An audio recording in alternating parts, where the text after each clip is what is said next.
कार्यक्रम हो उसमें कम से कम मतलब नेचुरलिटी बनी रहे, क्योंकि टेक्नोलॉजी के युग में आपको कुछ करना ही नहीं है। रिदम वहाँ से मिलता है, संगीत और कहीं से मिलता है, तो जो उसकी बौद्धिक प्रतिभा होती है उसका आकलन करने में हमारे जो जजेज होंगे वो कैसे करते होंगे, क्योंकि सीटें उनके पास में है, उसकी राग ताल या क्या है। मैं सीधा इस कार्यक्रम पे आता हूँ और कुछ जो हमारे सामने जो प्रतिभागी आए थे, मैं उनका आशय भी नहीं समझ पाया कि उन्होंने अपने गालों पर एक तिरंगा बना के रखा। पता नहीं कितनी देशभक्ति उससे आती है या क्या वो प्रदर्शन करना चाह रहे हैं, मेरी समझ से परे है। क्योंकि जब कोई भी जो देशभक्ति जागृत होती है, मैं दो उदाहरण के साथ में आपको समझाना चाहता हूँ कि क्या गालों पर तिरंगा बनाने से देशभक्ति आती है या फिर देशभक्ति किस रूप में आती है। मैं दो उदाहरण देना चाहता हूँ।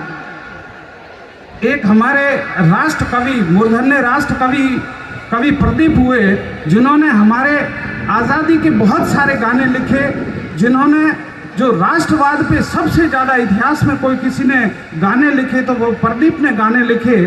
प्रदीप ने एक गाना लिखा, आज हिमालय की चोटी ने फिर से हमें ललकारा है, दूर हटो ये हिंदुस्तान हमारा है। ये सबको आपको ये गाना ध्यान है। ये फरिश्ता फिल्म में पहली बार जब फिल्माया गया था तो उसके बाद में इनको प्रसिद्धि मिली, और इस गाने के बाद में अंग्रेज़ों ने उनके खिलाफ गिरफ्तारी वारंट जारी कर दिया कि आप इस टाइप का गाना नहीं लिख सकते, क्योंकि उससे राजद्रोह हो सकता था। ये 1943 में लिखा गया था, उस समय भारत गुलाम था, उस समय उनको भूमिगत होना पड़ा। और उस गाने को बाद में फरिश्ता फिल्म में बहुत उनको मिली, और बाद में ए मेरे वतन के लोगों, वो गाना 1962 के युद्ध की जो प्रतीक थे उनके उपलक्ष्य में गाया, और वो एक कालजयी गाना बना। उस समय उन्होंने सोचा भी नहीं होगा कि ये गाने देशभक्ति के इस टाइप से बाद में इसका जो पैरोडी सॉन्ग बना करके इस टाइप से इस कद्र से लोग उनको पेश करेंगे। जब एक लाहौर में, जब भारत के पास में उस समय जब गुलाम था, तो एक एचआरए जो हिंदुस्तान रिपब्लिक आर्मी थी, उन्होंने, भगत सिंह की पार्टी थी एचआरए, उन्होंने एक ट्रेन को लूटने का एक षड्यंत्र करके लाहौरी कांड हुआ, जो इतिहास में लोग जानते हैं। उस लाहौरी कांड में उस ट्रेन को लूटा गया, और उसके बाद में कुछ जो क्रांतिकारी लोग थे, उस क्रांतिकारी लोगों में पंडित राम प्रसाद बिस्मिल, अशफाक उल्लाह खान और ठाकुर रोशन सिंह, इनको उस समय सजा हो गई। और जब वो जेल की काल कोठरी में थे, तो उस काल कोठरी में पंडित बिस्मिल से कहा गया कि अब धीरे धीरे अपन ने इतना संघर्ष कर लिया, 1857 से करके आज तक इतना संघर्ष कर दिया, अब हमें कभी ये बसंत दिखेगा कि नहीं दिखेगा। तो उन्होंने राम प्रसाद बिस्मिल से कहा, और राम प्रसाद बिस्मिल ने पहला गाना गाया, और जो आज हर व्यक्ति गाता है, मेरा रंग दे बसंती चोला। उनकी क्या परिस्थितियाँ रही होगी, 8x8 की काल कोठरी में उन्होंने वो गाना गाया। और उस गाने को राम प्रसाद बिस्मिल ने, चूंकि वो किसी पार्टी से नहीं थे, और पहली बार महात्मा गांधी को डेडिकेटेड किया गया, और एक अभ्युदय नामक पत्रिका थी, उस पत्रिका में पहले छपा था कि एक शिवाजी ने चोला पहना था, एक महाराणा प्रताप ने जो आज़ादी की जंग लड़ी थी। तो उन्होंने इस गानों को उस टाइप बनाए, और आज बड़ी विडंबना के साथ में कह रहे हैं कि हम उस गाने को या उसकी भावनाओं को कहाँ तक ले गए। एक इतिहास में और उदाहरण है, वंदे मातरम आज एक हर भारतीय के जुबान पे, हर भारतीय के जहन में, हर भारतीय की आत्मा में, कण कण में, वो जो रक्त के एक कण कण में, कतरे में बसा हुआ गीत है। जब ये शरद चंद्र चटर्जी ने जब लिखा था, तब उनके एक मित्र ने कहा था कि ये इतना संस्कृत का क्लिष्ट गाना है, इतना संस्कृत का क्लिष्ट गाना है कि इसका कैसे करेंगे, इसको गाएंगे कैसे। तो उन्होंने एक जवाब दिया कि ये गीत नहीं है, ये सभी भारतीयों के बहते हुए रक्त का एक कण कण है, कतरा है, और ये भारतीय मनुष्य की, भारतीय जो लोग हैं उनकी ये आत्मा है।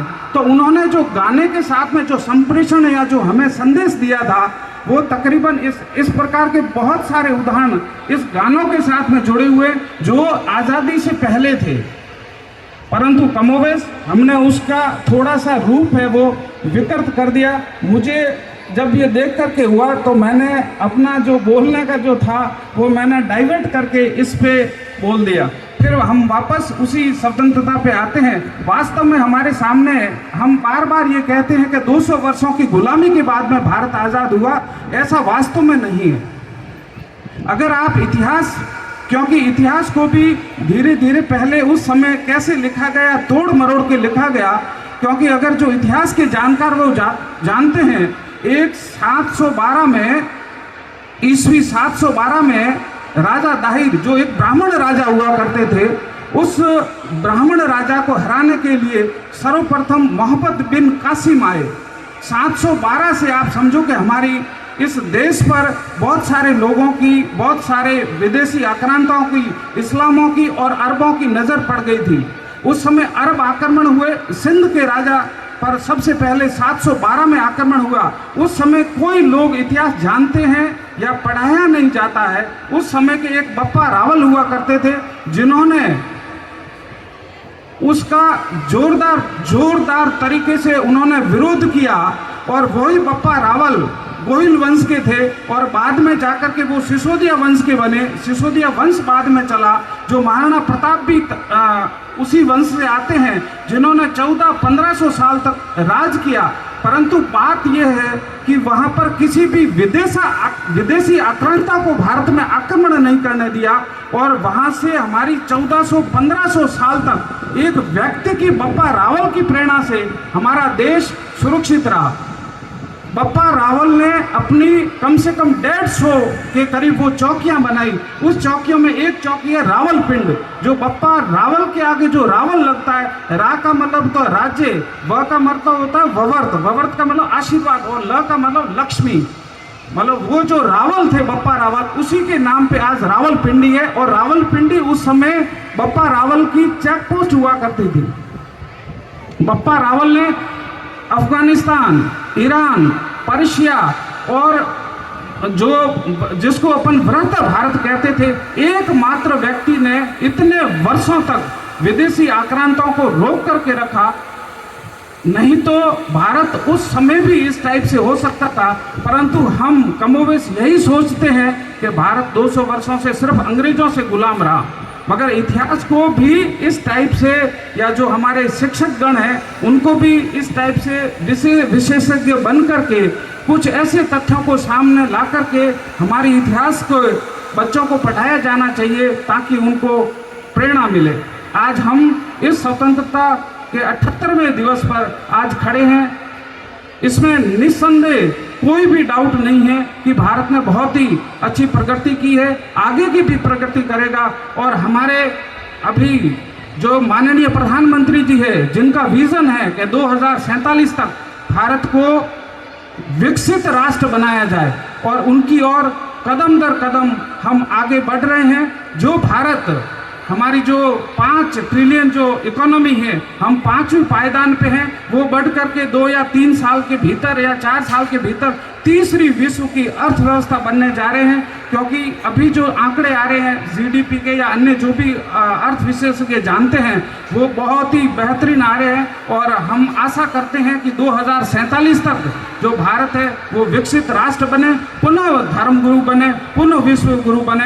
आप सभी ने इस कार्यक्रम में पधार करके और अपनी सहभागिता निभा करके, तभी इस आज़ादी के मायने हैं कि कोई भी आंदोलन हो, सरकार का आंदोलन सांकेतिक होता है, जब जन आंदोलन बनता है तभी जाकर के वो अमली जामा पहनता है।